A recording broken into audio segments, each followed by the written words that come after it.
অহংকারের পতন, আদ জাতি ও আকাশচুম্বী ইরাম শহরের কাহিনী। ভূমিকা: মহাশক্তিশালী আদ জাতির উত্থান।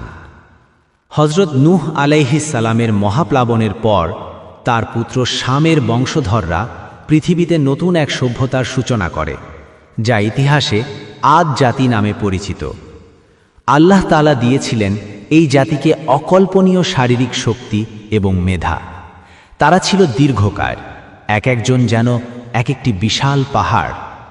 তাদের প্রযুক্তিগত দক্ষতাও ছিল বিস্ময়কর।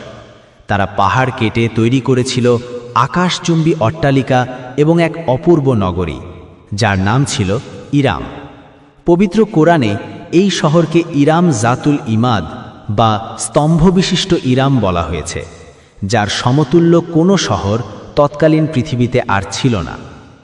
অহংকারের চরম সীমা, অঢেল বেয়ামত আর শক্তির দম্ভে আদ জাতি একসময় সত্যের পথ থেকে বিচ্যুত হয়ে পড়ে। তারা এক আল্লাহর ইবাদত ছেড়ে মূর্তি পূজায় লিপ্ত হয়। তাদের দম্ভ এতটাই বেড়ে গিয়েছিল যে তাদের সর্দাররা বুক ফুলিয়ে বলতো, আমাদের চেয়ে শক্তিশালী আর কে আছে এই পৃথিবীতে? একবার এক বিদেশি রাষ্ট্রদূত তাদের এই দম্ভের প্রতিবাদ করলে আদ জাতির সর্দার তাকে মরুঝাড়ের মুখে ছুঁড়ে ফেলে দেয়। নিষ্ঠুরভাবে সেই মানুষটিকে হত্যা করে তারা দম্ভভরে দাবি করে যে এই বাতাস এবং প্রকৃতিও তাদের হুকুমের গোলাম। হজরত হুদ আলাইহিস সালামের আগমন ও সত্যের আহ্বান। এই বিপথগামী জাতিকে সুপথে ফিরিয়ে আনতে আল্লাহ তাআলা তাদেরই মধ্য থেকে হজরত হুদ আলাইহিস সালামকে নবী হিসেবে প্রেরণ করেন। আল্লাহ হুদ আলাইহিস সালামকে দিয়েছিলেন অসামান্য শারীরিক শক্তি, যাতে তিনি আদ জাতির দম্ভ চূর্ণ করতে পারেন। হুদ আলাইহিস সালাম তাদের গিয়ে বললেন, হে আমার জাতি, তোমরা এক আল্লাহর ইবাদত করো। তোমাদের এই শক্তি, অট্টালিকা আর সম্পদ সবই তার দেয়া নেয়ামত। অহংকার করো না, নতুবা ধ্বংস হয়ে যাবে। কিন্তু আদ জাতির সর্দাররা তাকে পাগল বলে উপহাস করল। তারা বলল, তাদের দেবতারা এবং তাদের নিজেদের শক্তি তাদের রক্ষা করার জন্য যথেষ্ট। এমনকি হুদ আলাইহিস সালাম যখন তাদের প্রধান সর্দারকে শারীরিক শক্তিতে পরাজিত করে আল্লাহর শ্রেষ্ঠত্ব প্রমাণ করলেন, তখনও তারা ঈমান না এনে উল্টো বিরুদ্ধাচরণ করতে শুরু করল। প্রথম সতর্কবার্তা: ভয়াবহ খরা। আল্লাহ তাআলা সরাসরি আযাব দেবার আগে তাদের সতর্ক করার জন্য টানা ৩ বছর কোনো বৃষ্টি দিলেন না। কুয়ো ও নদীনালা শুকিয়ে গেল, গবাদি পশু মারা যেতে লাগল এবং শস্যক্ষেত মরুভূমিতে পরিণত হল। হজরত হুদ আলাইহিস সালাম বারবার তাদের তওবা করার অনুরোধ করলেন, কিন্তু তারা নিজেদের মূর্তিদের কাছে বৃষ্টির প্রার্থনা করতে থাকল। চূড়ান্ত আযাব, বিধ্বংসী মরুঝড়।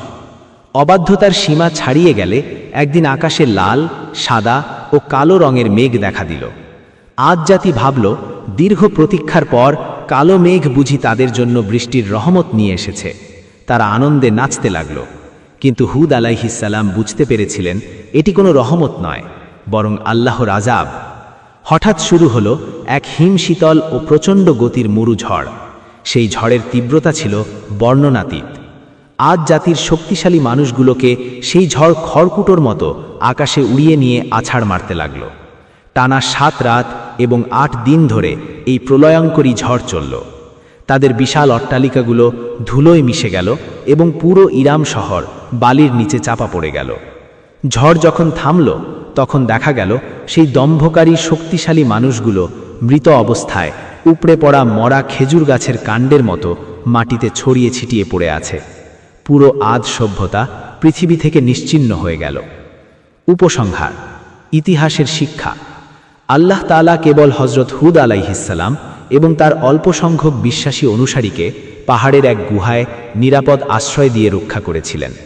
বর্তমান ইয়েমেন ও ওমানের মাঝামাঝি আহকাফ মরুভূমির উত্তপ্ত বালির নিচে সেই গর্বিত ইরাম শহর আজও চাপা পড়ে আছে।